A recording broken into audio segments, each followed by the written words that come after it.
All right, guys, welcome back to another episode of This Week with Brett Olds. Next up on the show, I've got one of my my co-commentators, Brett Seaby. He's back in the studio today. We're live. Good morning, mate. How you been? Hey, yeah, not bad. Bit busy, mate. Battling nature. Yeah, well, we were going to do a podcast afterwards today, but I've got all these meetings to go to, so I just said, well, Brett, jump in and do the show with me. And our guest today, you've been on the show before too, Dennis O'Connor from Awakening in Health. He's a former ICU nurse, scuba dive instructor, and I had him on the show. It was actually quite controversial last time you were on, so I'm looking forward to today. It wasn't controversial to me, but I think it was one of the biggest shows I had where I had people emailing in, complaining, oh, you can't have that guy on, and Brett Olds shouldn't be on this radio. They tried to get me kicked off. Didn't happen, but welcome, Dennis O'Connor. Good morning, the two Bretts, and great to be here. I've got my business partner, Andrea, just for the people listening, sitting in the background as well, so she's giving us a nice big wave, bit of moral support there. And yeah, listen, I love the controversy. That's how we wake people up. If we got people sitting around in a bloody slumber, nothing's happening. If you got people ringing in and challenging stuff, that's the momentum we need. That's how Bretto sold me on the way in. He was just dropping me off to pick up my missus' car, and he's like, "I should come on the show. We've got Dennis coming on," and I've never had more complaints. And I pumped my fist a little bit. I was pretty excited about it. The other thing I just wanted to point out as well, it's pretty null and void calling someone an ex-scuba diver instructor in Cairns, mate. I'm not sure there is anyone in Cairns that didn't used to be a scuba diver instructor. Just letting people know he's well-rounded. So, but the last show, and I'll start off here. We can take it wherever it needs to go.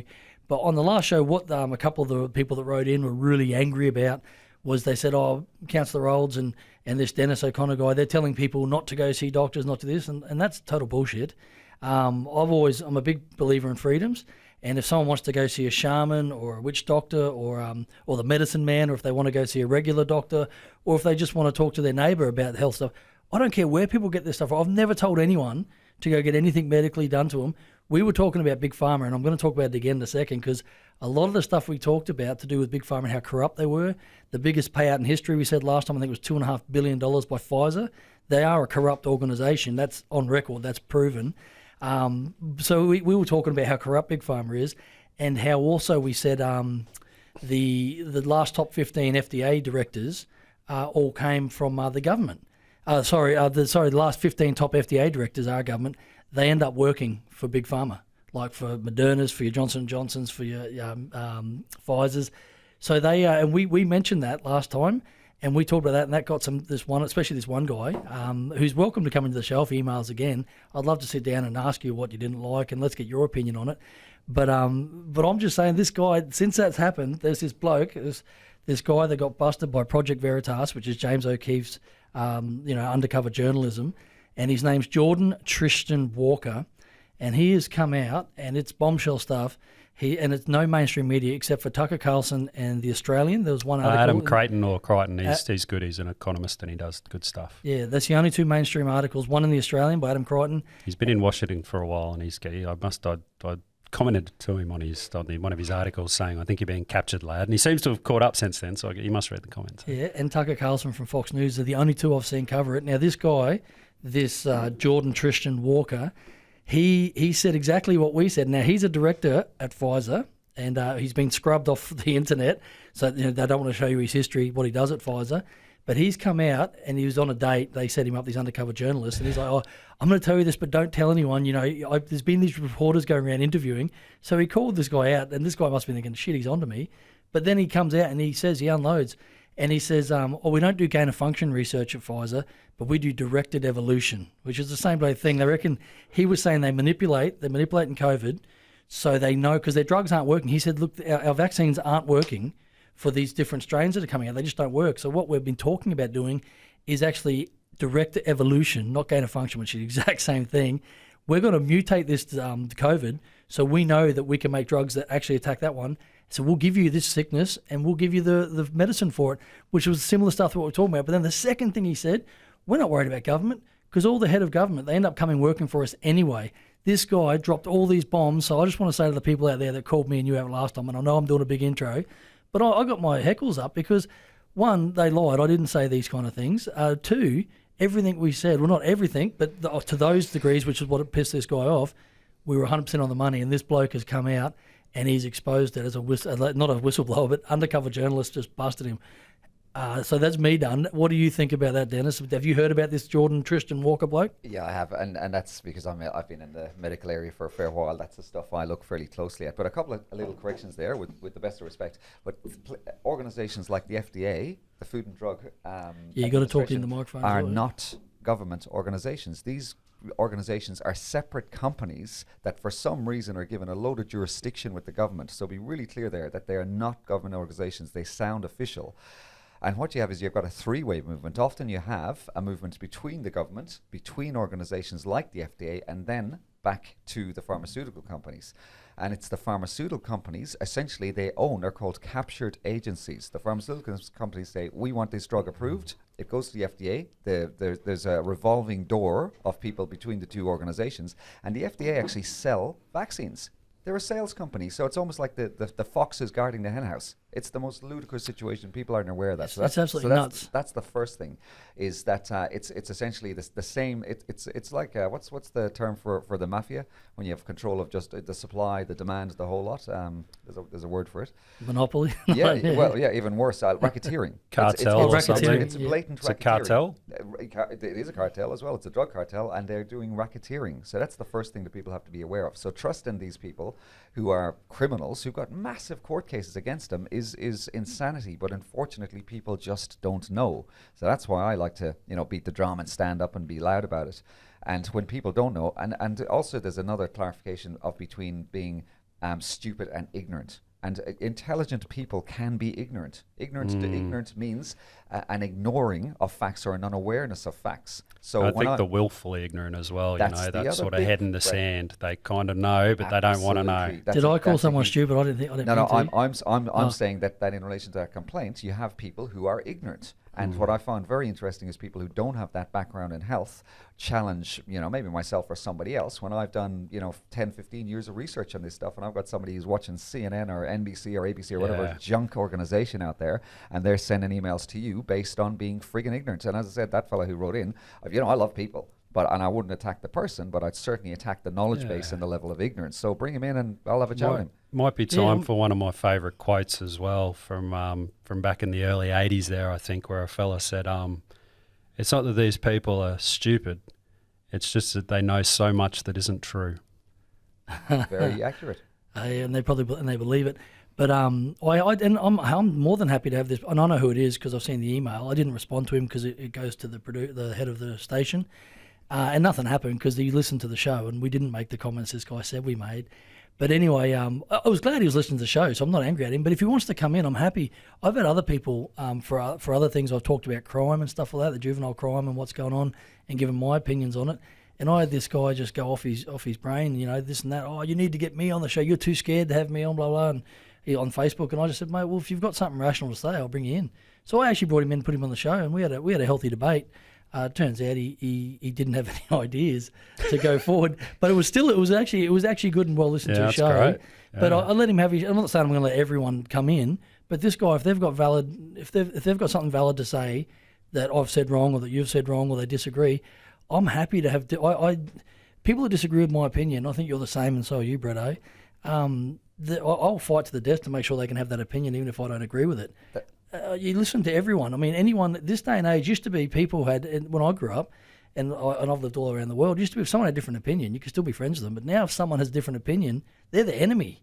I think that's a bit of that willful ignorance to a certain point as well that we're talking about. Like, we're all ignorant.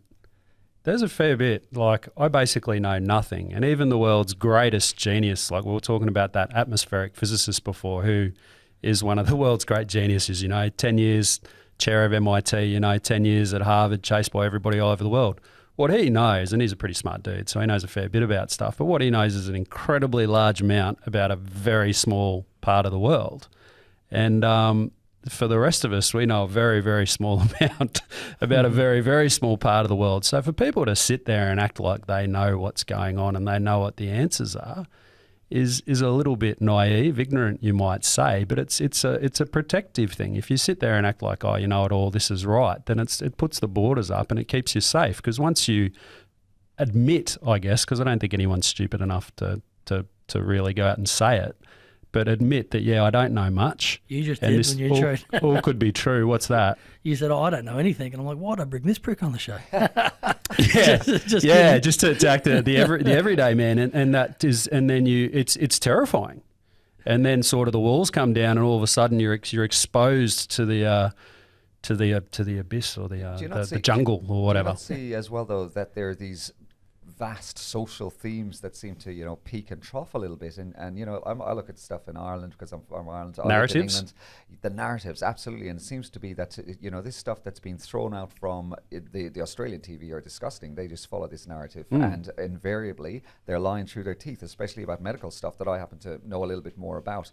These themes seem to come about, and it seems to be that these groups of populations all around the world fall into these narratives, and it's almost like a religious cult. As soon as somebody like myself or Brett or yourself challenges that narrative, you seem to get this anger and this hostility.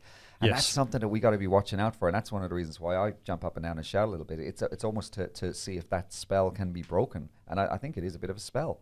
Oh, I'm terrified. I've been saying this for years. Like a few years ago, I was saying, look, we've got to be careful where we might end up 10 years from now, 15 years from now. And like, don't go around thinking we're any different from anyone ever in history. Don't go around thinking you're any different from someone in communist Russia or Nazi Germany or, Mao's China or anything like that. Like, you're not Oskar Schindler, that's for sure. You're a lot more likely to be, a guard at Auschwitz than you are to be sacrificing your life to try and save people. That's the reality. And you wouldn't even realize you were doing it. And again, everybody uses that as an analogy. It's so much in the communal thinking of Auschwitz, for example. But you mentioned Mao's China. 60 million people in the 1960s died. 60 million. And people, I never hear that getting mentioned. Why is that? Well, I have my fascism ideas. Bad, communism good. That's why. Of course. Sorry, I'm just listening. I thought Dennis was going to be the controversial one, and Brett's going to get me the emails today. How am I being controversial? This is just all fact. No, it is. Like, and I hear what you're saying. Like, no, just people saying, he's saying that I'd be pushing people into gas chambers in 10 years, but those people that were doing that back in the 40s, late 30s and stuff, they But we're no different. That's the thing you got to remember. The line between good and evil runs straight down the middle of every individual. Don't forget it. Yeah. No, we've talked about this at length before, and I've said. Good people, they would have been going to church with their neighbours 10 years earlier, doing whatever, interacting socially. Then fast forward that 10 years, 15 years later, and they're pushing people into gas chambers. But when you make that point, people get their heckles up a lot when you make that point. But it's been well documented and written about by people a lot smarter than us. And they do say, they were just normal people before that all happened, but they got nudged along to believe that what they're doing was right. We saw an example of that on a much smaller scale, or on a similar scale, but a bit shorter, just 18 months, 2 years ago, when they divided the unvaccinated and the vaccinated here in Australia, right here. And openly said that's what they were doing in some places as well. Oh, mate, and people got, not just the mandates where you couldn't go to a restaurant or anything, but how people treated you in the street. We've seen videos of people that weren't wearing a mask in shops and they get into fist fights with them, and they were thinking I'm in the right because that prick hasn't got his mask on. Well, it's been proven masks don't do anything anyway. It's insanity. That's one of my bugbears. And again, I've worked in surgical areas for years. When I started nursing in London, there was a group of surgeons, and this was going on around the world, that didn't wear masks. So the main reason we wear masks is for droplets falling into wounds. Spitting into a wound, and essentially these surgeons, off at the back of a very, very decent research and a number of studies, found that wearing a mask made no difference to the outcome of recovery. This is back in the 90s. Yeah. And my thing that I throw directly at anybody who believes this mask narrative is maybe you should be looking at your research a little bit more. How do we catch viruses? And everybody goes, we breathe. And I go, how else? And they're scratching their head, they're looking blankly. You catch viruses through your eyes. So people think that there's this magic halo sitting on the front of their face that collects all these little particles that's going to kill everybody, and they're walking around with no. The only way to stop viruses, if we believe in that narrative, is to wear a full hazmat suit. So this thing in your face and people getting into fights over it, it's a great example of the indoctrination and the spell without logic. It's back to religious without thing. logic, it's incredible. Performative. It's like wearing the cross or something. Correct. Yeah. I think it's an intelligence test. To see who's awake or not, and you can identify people who are critical thinkers. Also, a courage test or something. I don't know what the right term is. Even if you're like, I don't believe in this at all. you've still got to have the things, the kahunas, to get out there and say or the ovaries. I'm not sure whatever it might be to get okay. We got a lady present today. To get out there and to say no, I'm not going to do it. This isn't okay. I don't believe in this. And accept the consequences of that, even if they are just social consequences. Well, I interviewed Senator Jared Rennick a couple of weeks ago. And I said the same thing to him. I said, if people honestly believe these things worked, even if they're ignorant, if they believe they worked, they'd still have them on today. They were compliance badges. Yeah, They were just scared of getting a fine or getting punched in the Kmart, because they're not wearing it by someone else, because of all the lies they were told. If they honestly believe these things work, they would still have them on. I know there's some people out there that have them on. I actually have more respect for those people, because even though I think they're wrong, at least they have the convictions of their beliefs to be like, you know what? This thing's still around. I mean, the World Health Organization, that Tedros guy came out just yesterday, I believe, and he's saying the committee's come to him and he agrees with them that this pandemic is not over. It's still going. So the state of emergency is still in effect. And I'm like, well, I know for a fact that the people in Australia and America, because they're the two countries I have the most to do with, and England and the UK, which is your neck of the woods, people aren't walking around over there in masks anymore. Why not? Because this pandemic's apparently not over. Well, so if they believe they work, what's a pandemic? I mean, who even people listening amongst us, I didn't see one person dead in the street during this whole 2 years, and there's examples of these, circumstances overtaking the world when we have mass deaths. So and then we look. You wouldn't have to tell me to get the vaccine then. We look at this thing. We've got a thing called all-cause mortality, and you can check this all-cause mortality every single year. Everything's recorded, and again, we've got opinion, but we've also got objectivity. Objectivity means we look at the numbers. The numbers don't spell it out. So we got a question then why somebody from the World Health Organization, who by the way is not a doctor, he's Dr. Tedros. He's got a doctor in philosophy or something like that. So about his history before he was absolutely. Yeah. He's a war criminal. Wasn't a great guy. Responsible for horrendous crimes in, was it Ethiopia or can't remember now. Yeah. So again, and we got to wonder why these bodies have so much power and what their motives are when the facts don't correlate with their information. Yeah, and I think that was you're talking about this religious aspect, and who are the popes, who are the bishops, who are the people leading it, who are the where do people go to church, and it's on the TV, and it's these network televisions and the public service, and unfortunately a lot of medical bodies and that sort of stuff. They're the ones giving out the information, and they are all in lockstep. It's like gas. Very important, Brett, and this is what people don't know. But if you look at who's sponsoring the advertising in most television channels, it is by far the pharmaceutical companies. So, and I say this all the bloody time, but the television channels, for anybody there who doesn't believe me, look it up yourself. They're owned just about lock, stock and barrel by the pharmaceutical companies. So you've got to have some sort of nepotism. You've got to have some sort of bias. If they're selling drugs for a pandemic, you ain't going to hear that there's no pandemic on these channels. And the latest one is, just as an example, is the gas ovens. Like, I could cook with a gas oven a week ago and it was okay. And then all of a sudden, lockstep, the next day, gas ovens was autism. What's I don't know. I can't remember the asthma, something like that. And everyone gas ovens like lockstep. Everybody, all of these outlets were saying it. And the same as COVID. COVID went from being something not too much to worry about. Keep your eyes open. To everyone's got to lock themselves in the house. To next day, lockstep, everyone together. COVID wasn't a thing anymore. So here's the thing. Overnight. Here's the thing about gas ovens. With a gas oven, you can't have an electricity company turning off your way to heat your food. So to my mind, all that is that that's another method of social control. And you're exactly right, Brett. I see these Teslas getting around the place. One press of a button and the government decides, ooh, you didn't say the right thing in your social media. Your car is stopped. And there was even an example a couple of years ago of a Tesla car ending up getting controlled and taking a so-called criminal to a police station. So they basically took over the controls and dropped him off at a police station. So, and don't think that, any one of us here mightn't be a criminal because of what we said, because of a thought crime in a year's time, or anybody else listening out there. This is where we're going with this shit. This is scary stuff. I wondered as well, because I didn't send that angry email to Bretto and get my invitation onto the show until after this. But I sort of wondered, I was like, geez, would I have been getting rated for some of the things I was saying a couple of years ago? Like, on this show, like that. There's a question. I read an article, and just for the listeners just tuning in now, you got This Week with Brett Olds, so you got me, Brett Olds here. Yeah, we got a few listeners because they write in. We got Brett Seavey on the show. He's been a bit of a co-host with me. This is the third or fourth time. No I think. Co-host. I refuse that title. He's been my underling. And then we got Dennis O'Connor from Waking Health. He's making his second appearance on the show for anyone listening. But we've been talking about Big Pharma, about some of the explosive undercover journalism that's come out just recently. And then we're talking about, and you just mentioned before, Dennis, what pandemic? Because the truth is, and you said we didn't see people dying in the streets, and we didn't. You see someone falling over, dying in the street, and people will say, well, that's a bit ludicrous. Well, it's not, because when this thing first started, they say November 2019 is when the first rumblings kind of came out, and it wasn't until March 2020 that Australia locked down and started saying, hey, we're going to close our borders. But the first few videos that came out, and I challenge anyone to disprove this, and I've talked to a lot of people and they didn't remember it, and they're like, oh, now I do. Go Google. I don't know if it's still on Google. They've probably wiped it.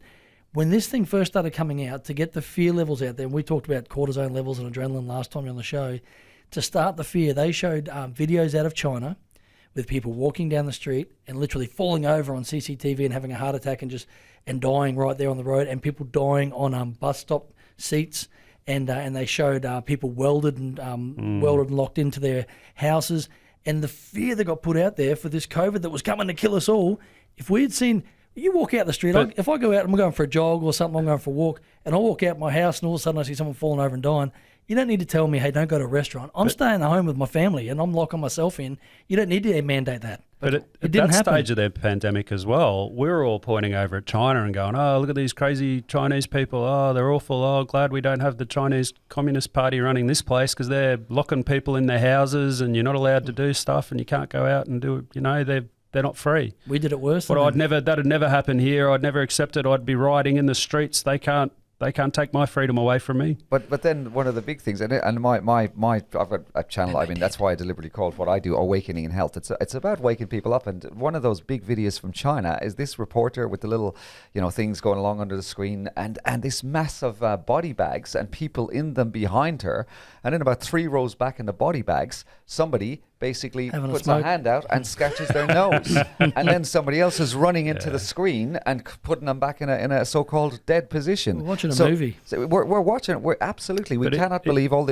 everything we see on television. Even the so-called news and the truth. It's incredible footage. So many of the footage, it might be real footage, but like they're showing, all those bodies being burned in India and all these sorts of things, and eventually they find out, and it's, get on the internet, kids, it's all there, as they find out that this photo was actually from, 2013, or that, like, for example, they were burning dead bodies. They do it every day in India. Day, yep. I think is it 27,000 people died over there or something? People dying constantly. Maybe it's more. And then you have Greta Thunberg, that she came out 2 weeks ago and got arrested at a German mine protesting it, and then there's been other footage come out, and that was all set up. Yeah, she's laughing with the officers and everything, and they made sure they got the best shot of it, and then she got released. It makes it really hard to believe anything you hear. Too, by the way. Yeah, but there are a lot of people. I say to people like, hey, have you heard this story? And these are educated, not stupid people, but probably willfully ignorant, I guess is the word we used earlier. And they say to me, well, what channel, what station do you hear that on? What major? So people, even though they're having less trust in it, they still want to hear it from the same talking heads. And that's why I do appreciate that Crichton guy from The Australian. My mate Chungy too. That's all right. He's been onto it. Yeah. And people like Tucker Carlson, I know he's on, and that's what my friend goes, well, he's on Fox. He's on they're the conservatives. They're not the liberals. And all in America, a liberal is a lefty. But Tucker Carlson he's 100% like a Washington DC. Grew up his whole life there. His family's been in like the American public service. He is 100% like a Washington liberal. Yeah, but my point is, people need to hear it from the people they trust, and even though their trust is dwindling or withering, they still want to hear it from those same people. It's to me, it's really weird because we've been lied to, and you and I play tennis together, Bretto, and there's a guy we play tennis with. His wife's a nurse, and his mother is a doctor, and all his family and in-laws are all medical people, like you used to be, in the ICU, and they're, I guess, indoctrinated into that whole way of thinking. And about a year ago, we were talking, and he was saying, no, I hear what you're saying, Bretto, but no, I've got to listen to my wife, and that they know more than you. And I'm like, that's fair enough. Get your information from everywhere you want. And then we were talking just about a month ago, And he goes, I can't believe how much we were lied to. Even his wife can't believe how much I lied to. And I said, well, and then something else he said. I said, well, you still want to hear from the same people? I said, if I'd lied to you that much, buddy, and I almost said his name. I said, if I lied to you that much, we wouldn't be friends anymore. Yep. You would not just say, I don't respect his opinion because he keeps lying to me. You would not talk to me. You would not be friends. And he goes, yeah, that's true. And I said, but you still click that station on or use that TV and you want to hear it from them, knowing that they lied to you. And he goes, it's sick, isn't it? But he still watches it. He gets it. Still gets behind it. So there's something weird out there that is in the human that we've all got, I guess. We want to get our information from somewhere. And people still, even though they know these pricks lied to them, I can't believe there's not more anger out there. I really can't. Again, we had a chat last time, Brett, about the whole conspiracy theorist thing. And like I said to you last time, if people are not, a conspiracy is just two or more people getting together to conspire. That's it. Right. Yep. And if there's one person that tells me they're not a conspiracy theorist, I'm going to call them an idiot. I'm going to be blunt about that, because basically it boils down to, do you trust the council, for example? Do you trust that everybody in the council is sitting there spending all our money wisely, doing the right thing? Bill Clinton, I didn't have sex with that woman. So those you're a fool if you think you can trust all politicians. Maybe there's some good ones out there. I'm not even bloody convinced. So and again, when you start, I don't care if they are good ones. Yeah. Like, I just what are you going to trust them with your life? Absolutely. But here's the thing: when you start thinking a little bit more critically, you start going down some rabbit holes. And I mean, I'm looking at patents sent in from America from about 1960s onwards, talking and describing how different flicker rates on television, different hertz rates, different pulses going through the wires can induce hypnotic states. So these guys are putting patents in. This is in the 60s and 70s, bear in mind. We're talking, 50, 60 years ago. I've got to be considering that technology is way more advanced now, and that these people, even if it's just maybe a insidious motive of just wanting people to buy the products, I got to think that there is there's a bit of hypnosis going on.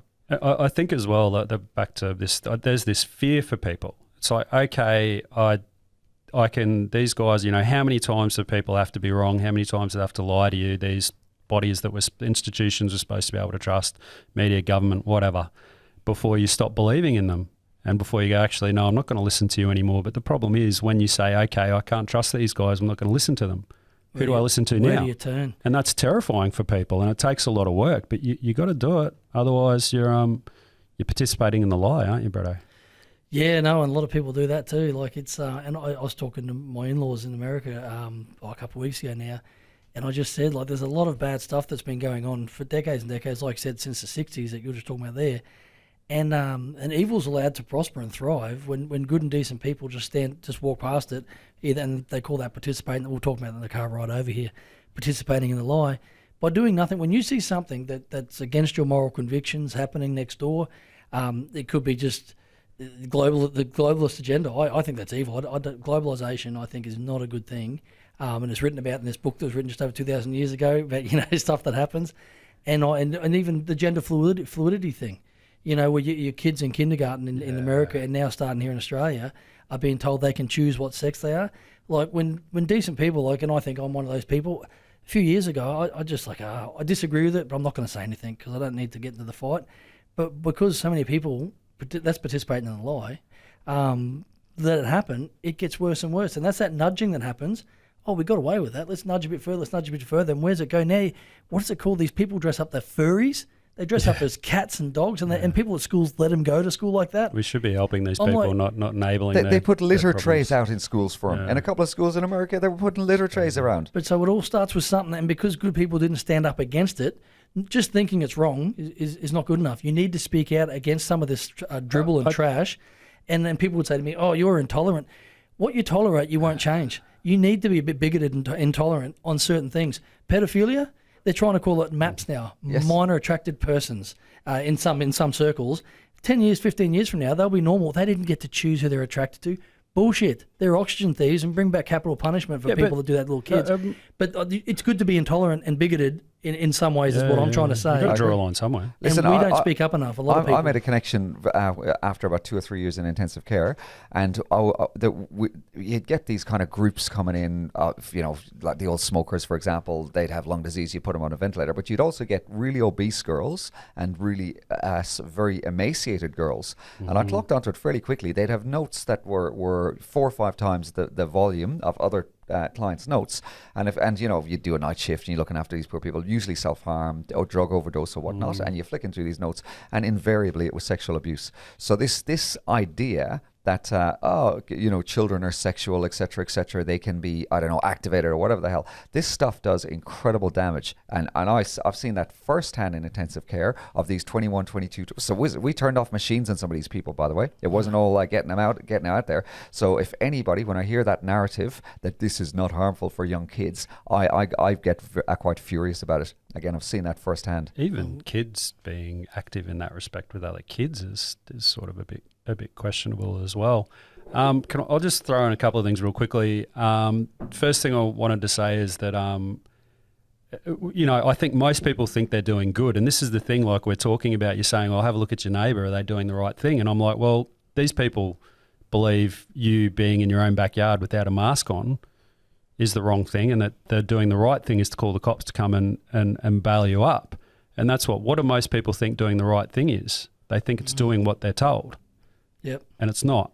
And institutions are constantly corrupted, and so don't do it. And I just wanted to expand on one of my favourite quotes as well, is Alexander Solzhenitsyn, and he was in communist Russia, and his writings were sort of pretty heavily credited with bringing down the communist Russia. And his quote is that he's got lots. He's a pretty brilliant guy. The first step of the courageous individual is to not participate in the lie. And I think that's really, really, really important across everything you're doing. Well said. Yep, no, I agree. Yeah, no, we were having that conversation this morning in the car about participating in the Comes lie. out of my mouth about every 10 seconds. Yeah. No, but it's true. Like you said a few minutes ago, Bretto, when people, if they are, okay, well, then I'm not going to believe the media, I'm not going to believe my politicians, so who do I believe? It is a scary place to be. I mean, I try. People come to me all the time and say, well, what can I do to help, or what can we do? And my first reaction is, I pray. Just get down on your knees and pray, because it's going to take a higher power to fix what... I think the whole system's broken. The second thing is we got to start saying no. And we, people like us, were saying no 2-3 years ago. It's a very bloody lonely place. Now that capacity to say no has changed a lot. I'm having discussions that I would have found very difficult 2-3 years ago. So the more we unite together, and I honestly do believe that people are intrinsically good. We've got the capacity to know right from wrong, and that's getting corrupted. But the more good people stand up and join together, we're then offering courage to other people. We can kind of help to guide them along. And the other important thing that you alluded to, Brett, just before, was if we don't know, we don't stick in a dogma. We ask questions. Well, why would you say that about the mask? Why would you think that I'm harming you wearing a mask? And I've had that conversation with people. Well, what about your eyes? What about your eyes? Well, that's how you catch viruses. What's the mask doing? And people go, wow, I never knew that. Where are you getting that information from? Well, I've got 20 odd years of experience in health. Yeah. Would you like to see more? Okay, I would. So all of a sudden, we're trying to work together. Even though we might have different viewpoints, we're still trying to achieve the same goal. Because I know that person wearing that mask has done that because they've been fraudulently lied to, basically, but they've done that out of our goodwill for humanity. Oh, my missus loves the mask. I mean, that's the other thing they talk about as well, is people with anxiety issues and everything. What's that done to them? They love nothing more than stick that mask on and hide behind it. Yeah, but I don't mind if someone wants to put a mask on. Put it on. If that's what you want, it's your choice. Put it on if it makes you feel better, but I don't like a government coming and telling me, you will put this on. If you don't, I'll give you a fine. But you're playing into people's anxieties as well, and instead of trying to help them with their anxieties and saying, no, actually, there isn't really anything to be scared of you. It's deeper than that. We should not be accepting information that's harmful, okay? Wearing a mask in the long term, we've got stacks of studies, and this raises your carbon dioxide. Carbon dioxide being raised is responsible for increases in cancer. It's responsible for raising cortisol. It's responsible for an increase in depression and anxiety. notwithstanding the chemicals that are on the mask, we've got microparticles of plastics, we've got treatment, the chemicals used to treat the mask to clean them are cancer-causing chemicals, okay? Yeah. There's no good to be wearing a mask in the long term. When you wear a mask, you should be taking it off every 2 or 3 hours. This is what they do in hospitals. We got people wearing these dirty reservoirs of viruses on their friggin' face. I know I'm starting to rant, but this is your area. It's one thing being told to do something that's not harmful. But I really resent being told to do something that's harming me personally. No friggin' way. Sorry. Yeah, that's right. And none of this is new or anything. And we keep coming back to this information. And it's, you said people are inherently good, and I sort of effectively believe that. People can certainly be corrupted. And, you know, the most corrupted evil people are probably believe that they're doing the right thing.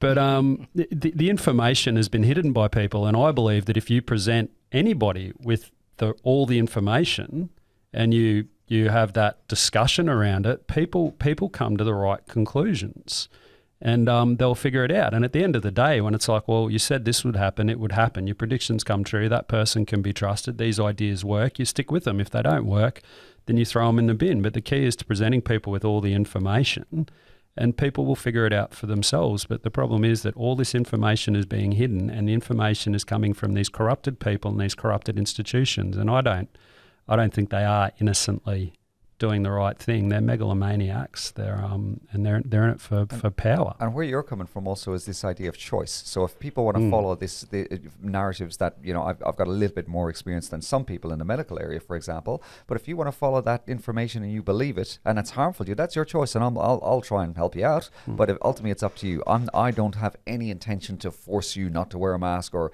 anything like that. That lies with you. But I'll be very strong in my opinion about it, which I'm also allowed to do. Where's the force line? Where are you allowed to use force? And you shouldn't. Free will. Yep. Unless, of course, it's if it's involved in harming others. So the best way to, I think, have this conversation is to look at the polarity. So if you see somebody harming a child, that's an absolutely clear, blunt line. For me, when I know about the harmful effects of masks, again, I think that's a softer type of harm, but I'm going to be fairly vocal and vociferous in relation to people I care about. Why the hell are you wearing this? Look at this evidence. And I'll bet with somebody in the street I don't know, my level of care and concern goes down. But if they challenge me about it, then I'm certainly going to hit them with a few facts. Yeah, for sure. So it's always nuanced. It's never black and white. And this is another way they trap us, is this polarity. Well, if you don't wear a mask, you're an anti-vaxxer. It's absolute rubbish. That's another one of my things. So I told you, Brad, this would be the Brett CB 2 hours before too long. But I'm all about freedom and choice and all these sorts of things. Free to choose. Milton Friedman, get out there, listen to it, kids. But the thing is, so in order for there to be freedom, then obviously you're going to have to use force at some point. I can't just get up and stab you right now. It would be reasonable for you to use deadly force to stop me. So where is that line where it's okay to use force in order to protect someone's freedom? And that's that's the only political debate for me, the only one. That's all they should be doing. In the old times, they got it right. If you look at Gnostic law, for example, which is kind of loosely related to biblical law, you could nearly just live off the one comment, do no harm. Do no harm. Is it harming somebody? If it is, don't do it. If it's not, friggin', then defend yourself. Spend your entire life debating what do no harm means. Absolutely. And then this is why we have all our laws in place now. But that's how we've gotten here as well. But absolutely. Yeah. But we can peel it back. We can peel it back. Should. Yes. How do you guys feel about I'll kind of segue here real quick about the I heard Joe Rogan interview Jordan Peterson yesterday, and also the Twitter files have been getting dropped. So people, they've got to. Rational thinking people have to be watching what's going on if they're paying attention and being like, wow, this is weird. So on the Joe Rogan show, they mentioned it. I'd seen this a week or so ago. I forget the guy's name. The guy that investigated Donald Trump. And like everyone said, you mentioned Donald Trump on your radio station, I'll get more letters. But anyway, but the guy that investigated the whole Russian collusion hoax, right? Russia hoax. He colluded with Russia. It turns out everyone else was colluding with Russia. The head guy that investigated him to try and prove that he colluded, he just got arrested last week because he was in lead and colluding with Russia. So he had Russian back. You can't make this up. You can't make it up. So the people that were accusing this one person of collusion, they're colluding themselves, and he just got arrested last week. You got these Twitter file drops, and something you said earlier, Bretto, about 2 years ago, and you said it too, Dennis, if we were talking the way we're talking now, it'd be a lot different. But I read an article yesterday where they're saying that not just Twitter, but other organisations, government organisations, were investigating people that were anti-mandate, anyone that was anti-mandate. So I came out from day one against it. I'm wondering if I was being looked into on my, on my emails and everything else by a higher force. Who knows? 100%, mate. Yeah. There is no way you're not monitored every second. But this, I'm laughing, but I'm like, because the truth is, I'm always open. I'm an open book, but it just annoys me that a lot of people still will defend what has happened and what did. But how do you guys feel about? There's been 14 Twitter file drops so far, where that's where Elon Musk has let journalists come in and see behind the scenes. There's a second level they only found 2 days ago. So they've got the top level, which was dodgy as anyway, with all the lies and the suppression. This is at Twitter, is it? Or? At Twitter. Yep. And there's a second level they've dug down into it and like, wow, wait a second, there's a whole other level here that's just opened up. They found out about 2 days ago. So there's going to be more and more of these drops coming. But the suppression of free speech, like shutting down the narrative if someone said something, even if it had scientific backed evidence, and then people looking, government agencies looking into us and social media companies, the big Facebooks, Twitters, all those Instagrams. How do you guys feel and what's your comment on that? And then also to see that there's people that are coming out like from the government and they impeached Donald Trump over this, saying that he was colluding with Russia. It turns out he wasn't and everyone else was. When are people going to, we said it before, it seems like we're watching a movie. When are people going to start to really be like, yeah, we just can't trust anything anymore? Like, they trust no one. That's my line. I know, but I'm talking about the masses. Like in this room, I don't think many of us trust the mainstream media. What we need to do, and that leads into something that we said we chat about on this show as well, which is cool, is this idea that we can't listen to the other side. This is horrendous because what it means is we're in an echo chamber and we don't have that capacity to discriminate between two sides of an argument. And as I was saying to you, like this is one of the reasons I'm actually fairly excited. I'm heading off to Mexico on Friday, and it's a big conspiracy, meeting, and it's called Anarchapulco. Okay, so it's based on anarchy. And if I throw that word out, people go, "Oh, it's people throwing glasses, bottles, bullshit." Anarchy is ana means absence of. Archon is ruler. It just means absence of ruler. It's people who don't it's also associated with communism. Not at all. It's the complete opposite of communism. Absolutely. So again, even just saying the word anarchy automatically sets you up to be fined as some radical and whatnot. But the important thing there is we've got speakers who are really well versed in the other side of that narrative. And some of these speakers have been absolutely shut down. They've been pilloried on Twitter as well. They've been hidden on Twitter. They've been shadow banned just about everywhere. And I've gotten some of my best information from some of these people. So the fact that these critical thinkers are being shut down, that's very, very sinister. So I'm off my own back getting over there. I want to listen to what these people have to say and factor that into my argument. Yeah, well, these people aren't crazy. It's not like they're all Alex Jones or someone like that. Not that Alex Jones is all bad, but these are people that are the leading people in their field. We're talking about specialists. They know every last thing. They are brilliant people, and their specialisation, they are ignorant to the rest of the world, but they are absolute, complete and utter genius specialists in the area of cardiology or immunology or epidemiology or virology or whatever it might well be in their fields. And 2 years ago, all the media would have been going straight to them and often were. And now all of a sudden they've gone against this, shall we call it a narrative, and they're banned and they're kooks and they can't be listened to. To elaborate on what you're saying, just for anybody who's a bit confused out there, what you're saying is that there are peers in medical science that beforehand were put on pedestals. They've basically said, hey, listen, one of them, for example, is a world-renowned cardiologist. His father died a couple of weeks after getting a booster shot. And he looked at all the evidence. That's correct. He looked at all the evidence leading up to it, looked at blood works and whatnot, and then he started looking at historical data from other patients in a time period after receiving this, and he is absolutely categorical that there's and he calls it an outright unquestionable signal. He's not standing there saying this caused this, but he says the signal is so powerful it absolutely has to be looked at, and none of these jabs should be given again until that's ruled out. That's right. And he has been on in Great Britain, in America, and I think even Australia on mainstream he has been, and he is saying these things are death shots. Stop them. And then Australia this week, came out and said, shot number 5's just been approved. So give it to your kids. Give it to your kids. This is insanity. Hey, just for new listeners, sorry, because sometimes I forget to reintroduce because some people might just jumped in the car. It's this week with Brett Olds. I've got Brett Seeby here in the studio with me, and I've got Dennis O'Connor from Awakening in Health, who's the guest today. Stop mentioning my name, please. Yeah, people want to know who I'm talking to because they might have just tuned in and like, because I get some emails sometimes and like, well, I listened for 20 minutes. I never knew who the heck he was talking to. So it's Dennis O'Connor and Brett O will call you instead of Brett Seeby. Public figure, mate. It's terrifying. Yeah, you're my underling today. But anyway, so we were talking about you're going to Mexico, Dennis, and some people, the speakers you're talking about, like Max Egan and Andrew Kaufman. Now, I hadn't heard about these guys that much, but Brett and I on the way over here did some quick research. So Max Egan, he because of the way he spoke, he felt he was under attack and under investigation. He actually took off from Australia, and he lives in Mexico now, doesn't he? So he thought he was getting that much pressure. Can you enlighten my listeners?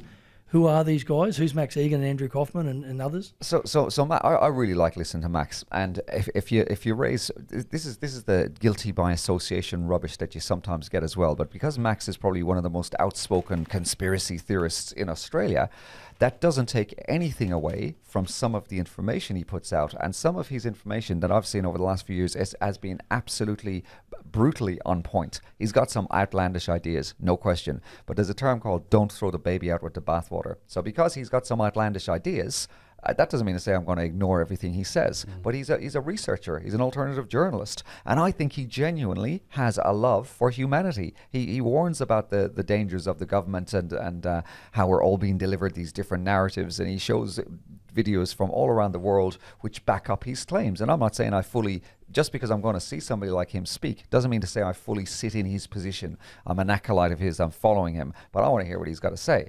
Then Kaufman is fantastic as well. Kaufman is actually a psychiatrist, and this is where the other forms of attack come in. He's a psychiatrist, so he's not qualified to say anything about COVID because he's not a virologist. Ad hominem attack. Ad hominem attack. We talked about this last time. That's exactly right.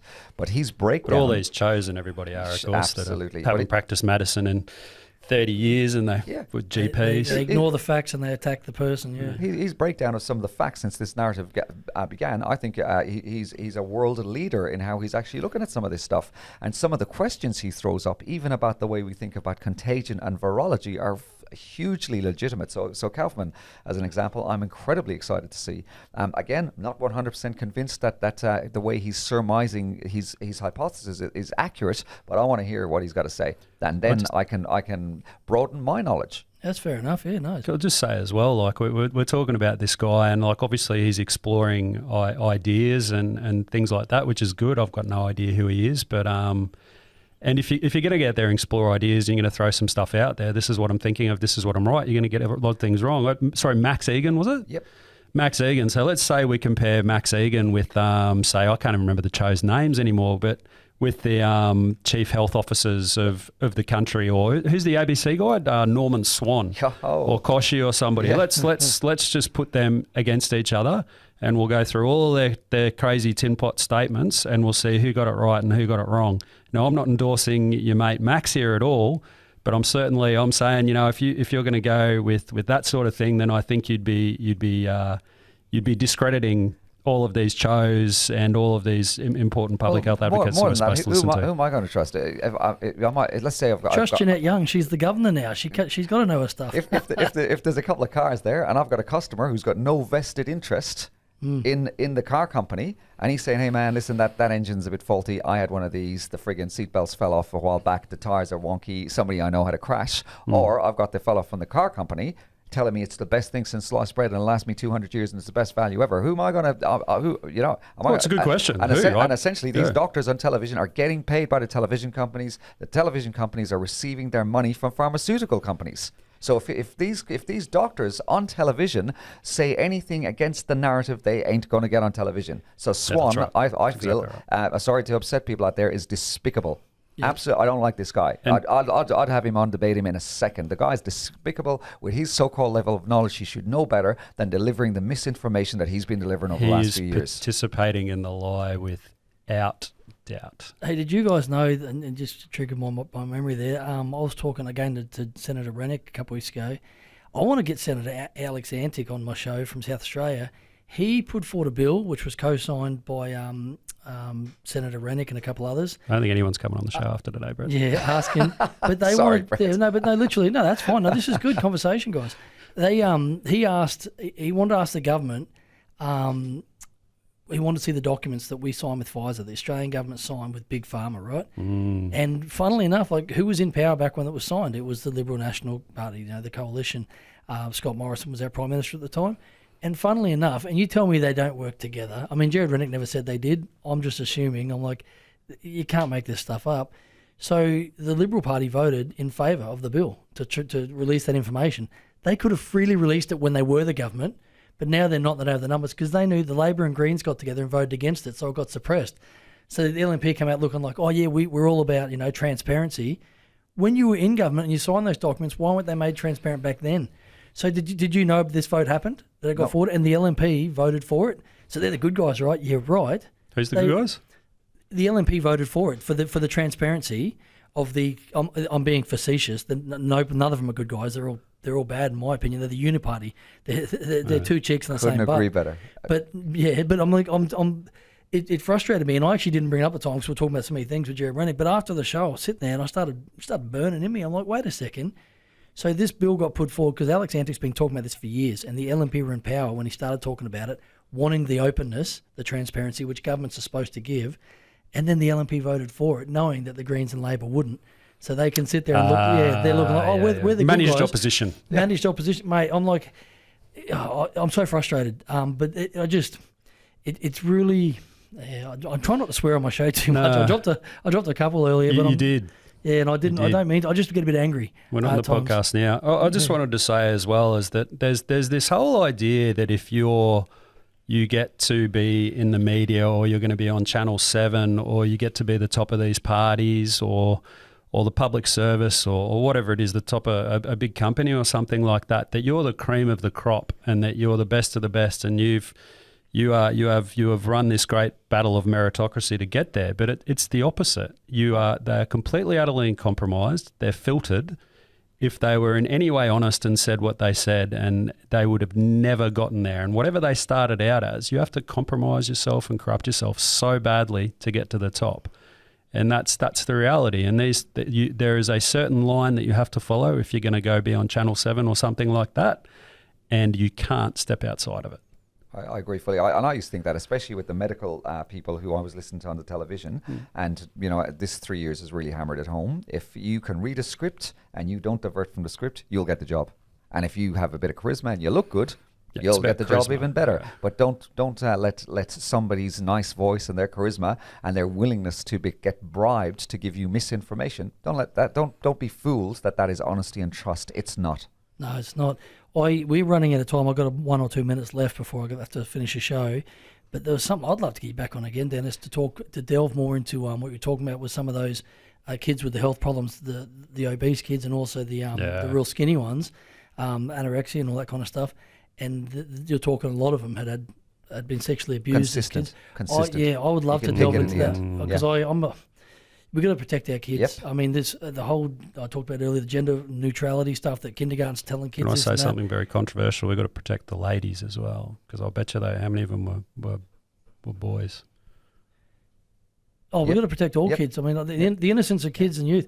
I think they're the ones under attack the most right now. Yeah. We can all say, I couldn't go to a pub a couple of years ago, this and that. Our kids are under attack, and I'd love to get you back on to talk more anyways. What I was going to say, we've got about a minute to wrap it up. Some closing thoughts. I'll start with you, Bretto, then we'll finish with you, Dennis. As we talked, I'm going to be on the ground in Mexico. Feel free to give me a call. I'll do a live show from there, and I might have some interesting stuff for you to talk about. Yeah, I'll get with the Bruce and find out how we do that. That would be good. Yeah, I would love that. Yeah.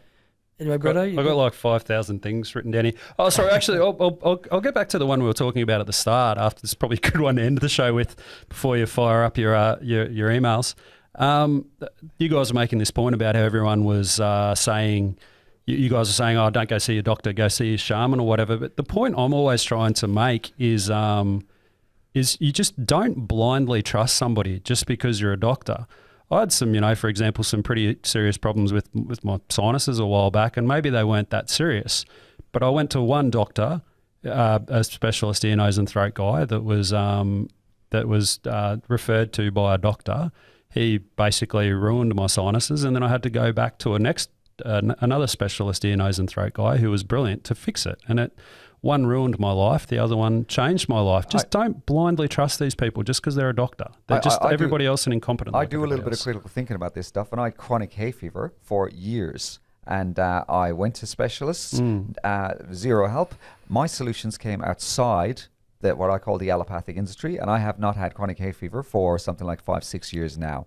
And that information did not come from the medical system. And I think this was one of your first shows that I listened to that you sent me, and I was pretty wildly impressed with your show. You were talking to a doctor, and at the end of the day, over the last couple of years, if the doctors told you what they really thought and what they, through their own research, were probably right, was the correct medical advice, they would have been they would have lost their title as a doctor, whatever it is. And he did that doctor did. But he resigned, I think, effectively, didn't he? Yeah, but no, then he kept his card. That they've cancelled him. Yeah.